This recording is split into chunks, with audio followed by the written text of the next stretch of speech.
Ces mots, chers amis, non seulement vous permettront de bien structurer, d'avoir un anglais carré, vraiment de bonne facture, si je puis dire, à l'écrit, mais à l'oral, ils vous permettront aussi de gagner du temps pour réfléchir au reste de la phrase. J'ai nommé les bien-aimés mots de liaison et à chaque fois, c'est à vous de trouver celui qui manque. Donc, je ne vous donne pas le choix entre plusieurs mots de liaison. Là, vraiment, c'est soit vous le connaissez, soit vous ne le connaissez pas, ou peut-être que vous vous en rappelez, vous n'êtes pas sûr, mais on va voir évidemment la correction ensemble. 2 traits, c'est 2 mots, donc un trait, un mot. À commencer par contrairement. OK? So, he's killed, contrairement à toi, you. Il n'y a pas de préposition pour introduire ce qui suit derrière en anglais. C'est un seul mot. His skilled, donc skill.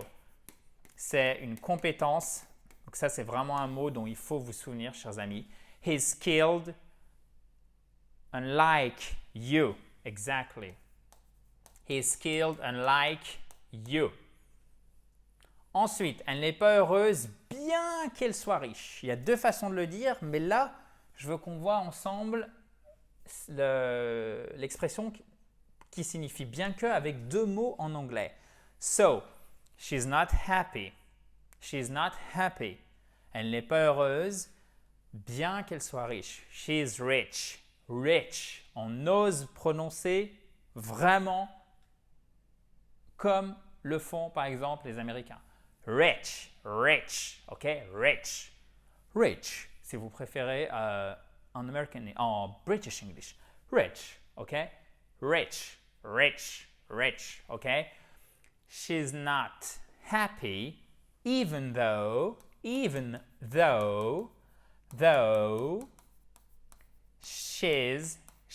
rich. Okay? She's not happy even though she's rich. Even, vous avez l'accent tonique sur la première syllabe. Even though she's rich. Et vous avez aussi although en un seul mot.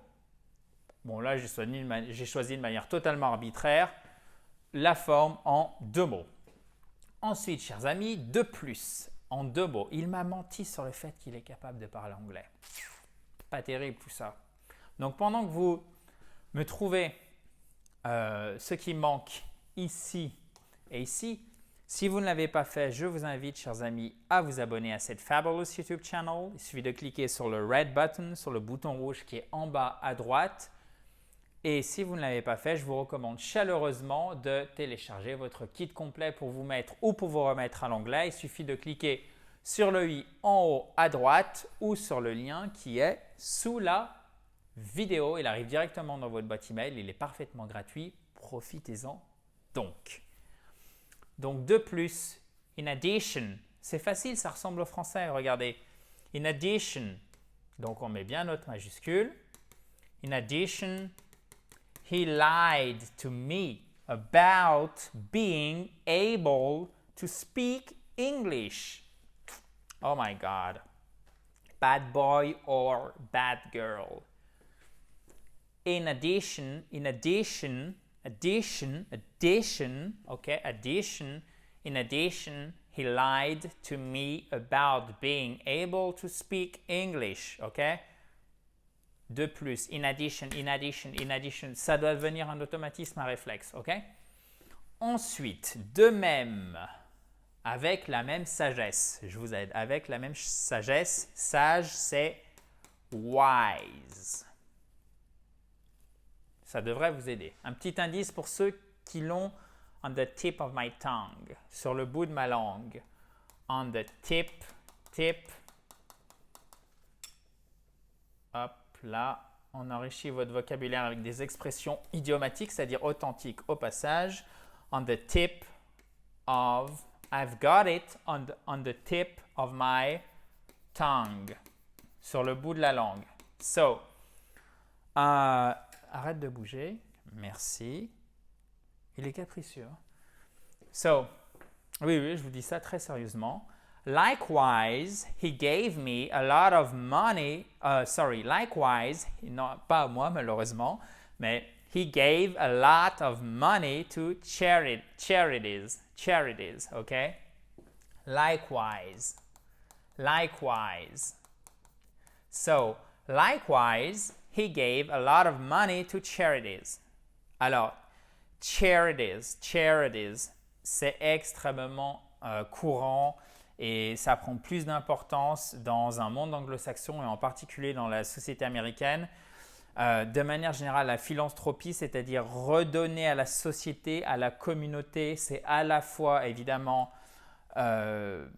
sincère, mais c'est aussi chez une partie non négligeable des personnes qui le font, une manière d'affirmer, vous l'avez compris, vous me voyez arriver, son statut social et sa place donc dans la société. Likewise, mais c'est ce qui nous intéresse ici, de même, likewise.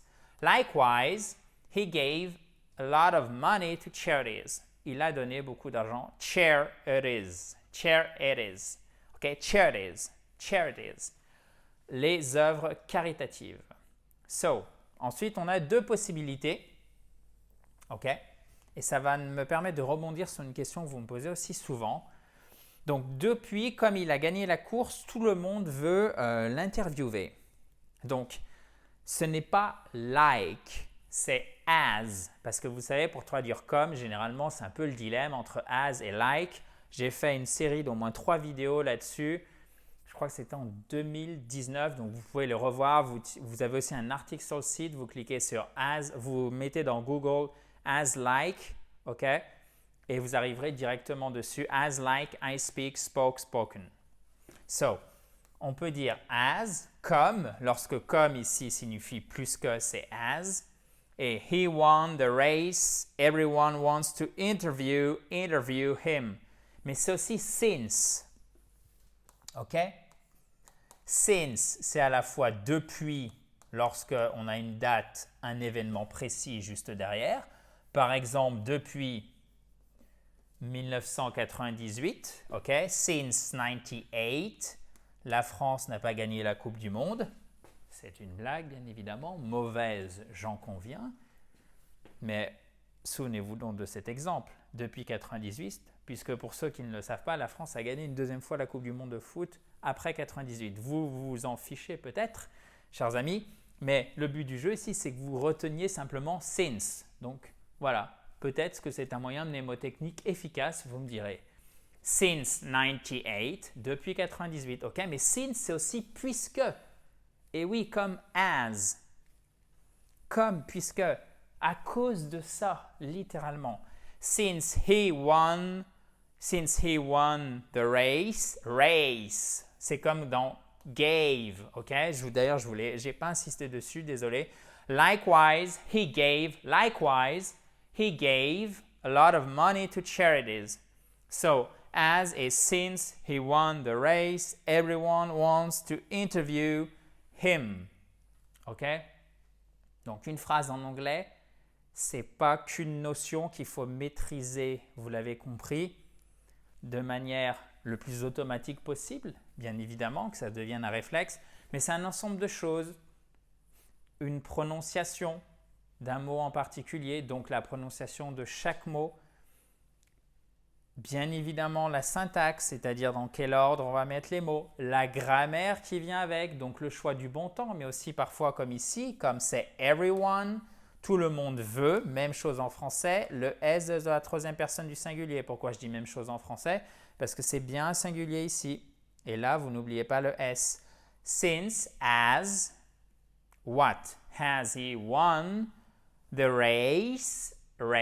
Everyone wants to interview him. Interviewer quelqu'un. Quelqu'un, c'est him, lui. OK, guys? Bon, j'espère que ça vous a plu, chers amis. Vous savez que chers amis, ça se dit guys en anglais. Ce n'est pas les gars, mais chers amis.